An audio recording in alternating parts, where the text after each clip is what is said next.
खतरनाक मिरेकल है मां का शरीर। वो एक पाइप है, उस पाइप में कौन सा फिल्टर है आज तक डॉक्टर्स को नहीं मिला यार। ठीक है, एंटीबॉडी को जाने देता है, कौन सी वाली को? आईजीजी को। हार्मफुल चीज को मां रोक लेती है, तुम्हारे तक नहीं आने देगी, बढ़िया बढ़िया चीज तुमको देगी।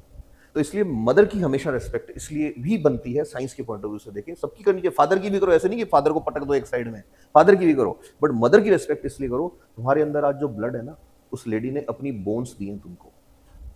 50 की एज के बाद मां की हड्डियां दुख रही है ना, तो ये इस तरह से मत ट्रीट करो उसको कि ये है, उसको ऐसे ट्रीट करो कि उसकी बोन्स में जो बोन मैरो था, उसने उनसे तुम्हारे लिए आरबीसी बनाई है। उसने अपनी एंटीबॉडी, कौन से वाली? आईजीजी, प्लेसेंटा से तुमने भेजी। उसने कहा मैं बीमार हो जाऊं कोई बात नहीं, मेरे बच्चे को नहीं होना चाहिए। उस लेडी ने जब उसकी बॉडी ने पहली बार मिल्क बनाया, उस मिल्क में कोलेस्ट्रम बनाया, कोलेस्ट्रम में भी क्या डाली? एंटीबॉडीज डाली। और जब तक तुम 6 महीने 1 साल के हुए तब तक वो तुमको दूध पिला रही थी।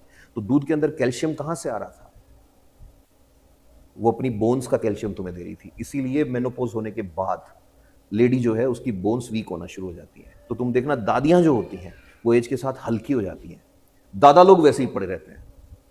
85-90 की एज में भी दादा अगर है तो उसके हाथ देखोगे तो अंदर वैसे ही लगेगा कि हाँ आयरन मैन था भाई दादा तो कोई जमाने में।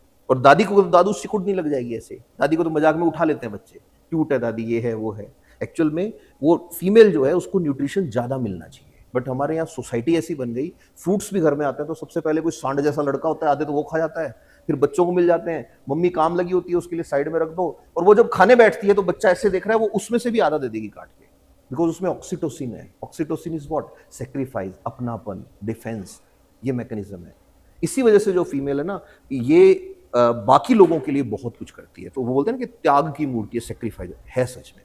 तो कभी भी ये डिबेट चलता है ना कि मम्मी पापा को ज्यादा प्यार करती है, पापा मम्मी को ज्यादा प्यार करते हैं, दिस इज यूजलेस, बिकॉज वो फीमेल जो है उसके लेवल का मेल के अंदर आ ही नहीं सकता सेक्रीफाइस। हार्मोनल सिस्टम ही अलग है। इसलिए हमेशा बायोलॉजी बोलती है लीगल राइट्स में दोनों को इक्वल कर दो, बट दोनों को तुम वैसे इक्वल करने बैठ जाओगे तुम सिस्टम ही बिगाड़ दोगे।